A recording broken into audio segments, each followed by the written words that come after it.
అందరికీ నమస్కారం. ఇప్పుడే అందిన వార్త. విద్యార్థులకు శుభవార్త. 2 రోజులు సెలవులు ప్రకటించిన ప్రభుత్వం అంటూ వార్తలు అయితే వస్తున్నాయి.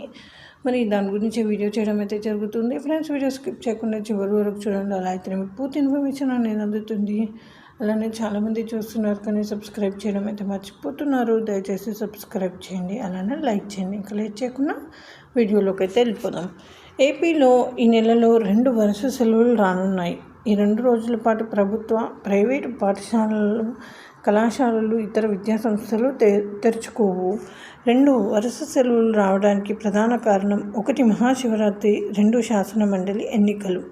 ఈ 2 కూడా ఈ నెల 26, 27 తేదీల్లో రానున్నాయి.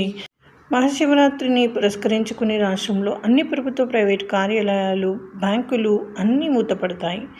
ఆ మరుసటి రోజే ఎమ్మెల్సీ ఎన్నికలు జరగనున్నాయి. విద్యార్థులు, ఉపాధ్యాయులు, ఉద్యోగులు తమ ఓటు హక్కును వినియోగించుకోవడానికి వీలుగా 27వ తేదీన ఏపీ ప్రభుత్వ సెలవు దినంగా ప్రకటించింది.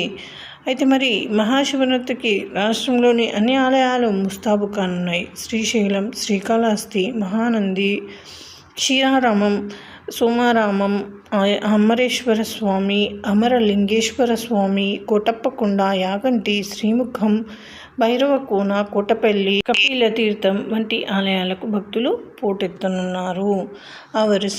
ఆ మరుసటి రోజు ఎమ్మెల్సీ ఎన్నికల హడావుడి మొదలవుతుంది. గుంటూరు, కృష్ణా, ఉమ్మడి గోదావరి జిల్లాల పట్టభద్రుల నియోజకవర్గాలు, శ్రీకాకుళం, విజయనగరం, విశాఖపట్నం ఉపాధ్యాయ ఎమ్మెల్సీ స్థానాలకు కేంద్ర ఎన్నికల సంఘం ఇదివరకే షెడ్యూల్ను విడుదల చేసింది. 27వ తేదీన ఉదయం 8 గంటల సాయంత్రం 4 వరకు పోలింగ్ జరుగుతుంది. దీనికోసం ఇప్పటికే నామినేషన్ల ప్రక్రియ కూడా ఆరంభమైంది.